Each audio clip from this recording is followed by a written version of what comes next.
श्रोताओं, आज हम आपको सुनाने वाले हैं शनिवार व्रत कथा। इसलिए इस कथा को ध्यान से सुने, बीच में ना छोड़े। आइए जानते हैं कि शनिवार की व्रत कथा क्या है। एक समय स्वर्गलोक में सबसे बड़ा ग्रह कौन है के प्रश्न पर 9 ग्रहों में वाद विवाद हो गया। विवाद इतना बढ़ा कि परस्पर भयंकर युद्ध की स्थिति बन गई। निर्णय के लिए सभी देवता देवराज इंद्र के पास पहुँचे और बोले कि हे देवराज, आपको निर्णय करना होगा कि हम में से सबसे बड़ा कौन है। देवताओं का प्रश्न सुनकर देवराज इंद्र उलझन में पड़ गए। इंद्र बोले कि मैं इस प्रश्न का उत्तर देने में असमर्थ हूँ। हम सभी पृथ्वी लोक में उज्जैनी नगरी में राजा विक्रमादित्य के पास चलते हैं। देवराज इंद्र सहित सभी ग्रह उज्जैनी नगरी पहुँचे और महल में पहुंचकर जब देवताओं ने उनसे अपना प्रश्न पूछा तो राजा विक्रमादित्य भी कुछ देर के लिए परेशान हो उठे, क्योंकि सभी देवता अपनी अपनी शक्तियों के कारण महान थे। किसी को भी छोटा या बड़ा कह देने से उनके क्रोध के प्रकोप से भयंकर हानि पहुंच सकती थी। अचानक राजा विक्रमादित्य को एक उपाय सूझा और उन्होंने विभिन्न धातुओं स्वर्ण, रजत, चांदी, कांसा, ताम्र, सीसा, रांगा, जस्ता, अभ्रक व लोहे के 9 आसन बनवाए। धातुओं के गुणों के अनुसार सभी आसनों को एक दूसरे के पीछे रखवाकर उन्होंने देवताओं को अपने अपने सिंहासन पर बैठने को कहा। देवताओं के बैठने के बाद राजा विक्रमादित्य ने कहा कि आपका निर्णय तो स्वयं हो गया। जो सबसे पहले सिंहासन पर विराजमान है वही सबसे बड़ा है। राजा विक्रमादित्य के निर्णय को सुनकर शनि देवता ने सबसे पीछे आसन पर बैठने के कारण अपने को छोटा जानकर क्रोधित होकर कहा कि राजा विक्रमादित्य, तुमने मुझे सबसे पीछे बैठाकर मेरा अपमान किया है। तुम मेरी शक्तियों से परिचित नहीं हो, मैं तुम्हारा सर्वनाश कर दूंगा। शनि ने कहा कि सूर्य एक राशि पर 1 महीने, चंद्रमा 2.25 दिन, मंगल 1.5 महीना, बुध और शुक्र 1 महीना, बृहस्पति 13 महीना रहता है।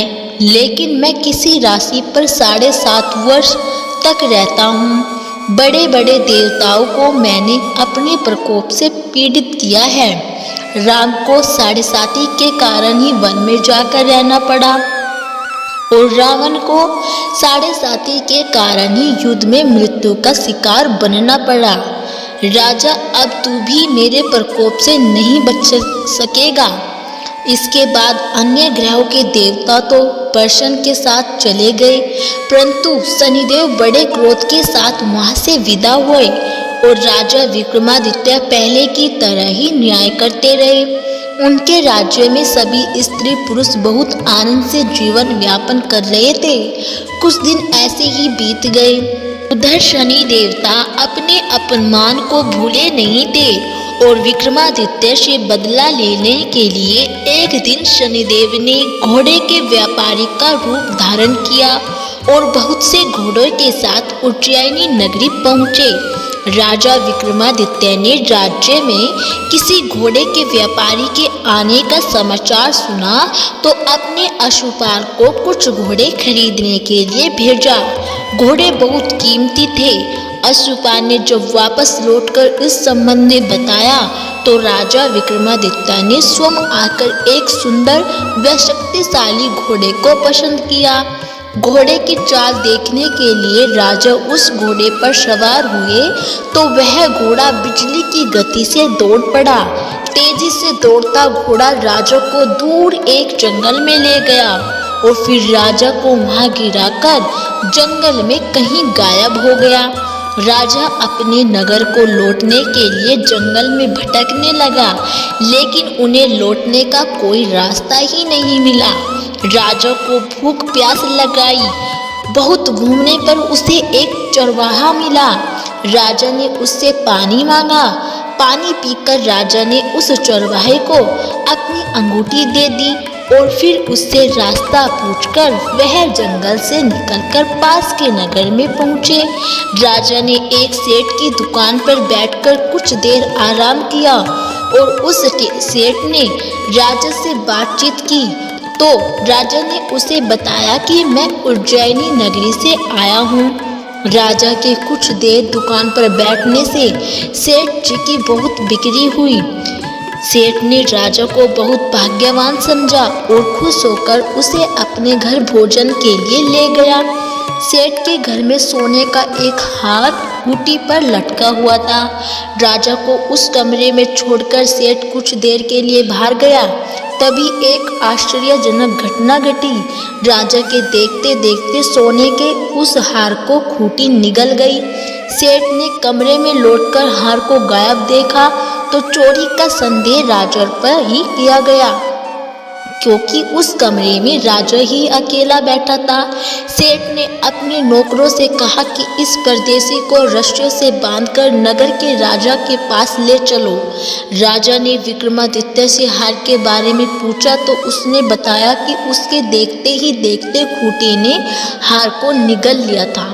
इस पर राजा ने क्रोधित होकर चोरी करने के अपराध में विक्रमादित्य के हाथ पांव कटवाने का आदेश दे दिया और राजा विक्रमादित्य के हाथ पांव काटकर उसे नगर की सड़क पर छोड़ दिया गया। कुछ दिन बाद एक तेली उसे उठाकर अपने घर ले गया और उसे अपने कोल्हू पर बैठा दिया। राजा आवाज देकर बैलों को हाँकता रहता और इस तरह तेली का बैल चलता रहा।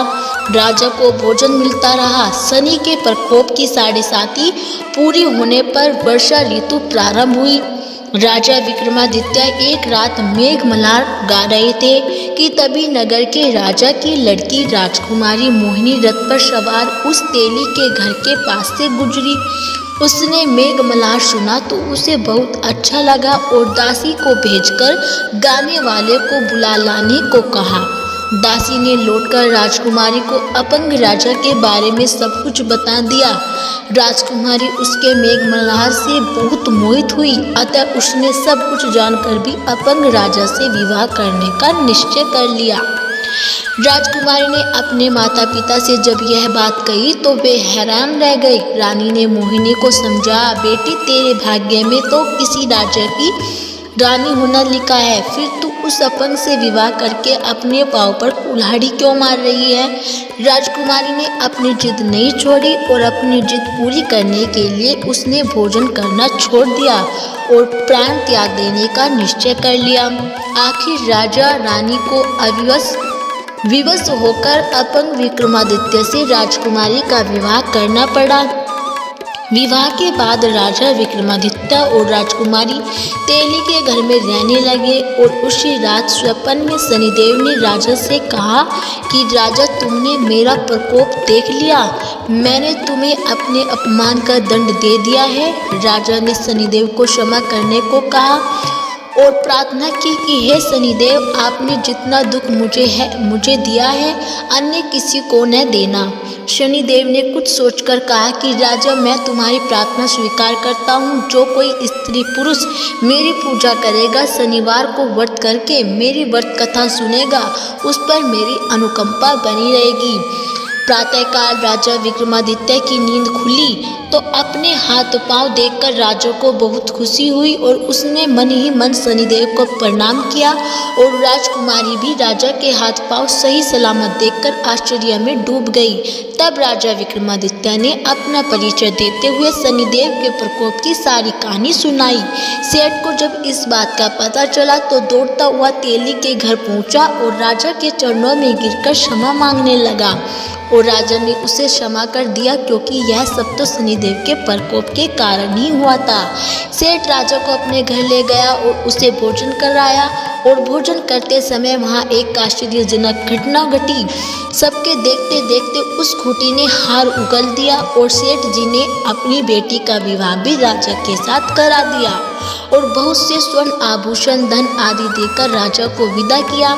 राजा विक्रमादित्य राजकुमारी मोहिनी और सेठ की बेटी के साथ उज्जैनी पहुँचे तो नगर वासियों ने हर्ष से उनका स्वागत किया और अगले दिन राजा विक्रमादित्य ने पूरे राज्य में घोषणा कराई कि शनिदेव सब देवों में सर्वश्रेष्ठ है। प्रत्येक स्त्री पुरुष शनिवार को उनका व्रत करे और व्रत कथा अवश्य सुने। राजा विक्रमादित्य की घोषणा से शनिदेव बहुत प्रसन्न हुए और शनिवार का व्रत करने और व्रत कथा सुनने के कारण सभी लोगों की मनोकामनाएं शनिदेव की अनुकंपा से पूरी होने लगी। सभी लोग आनंद पूर्वक रहने लगे। बोलो भगवान शनिदेव की जय हो। तो ये थी शनिवार की व्रत कथा। यदि आपको हमारी ये कथा अच्छी लगी हो तो प्लीज़ हमारी वीडियो को लाइक करें और चैनल को सब्सक्राइब करना ना भूलें।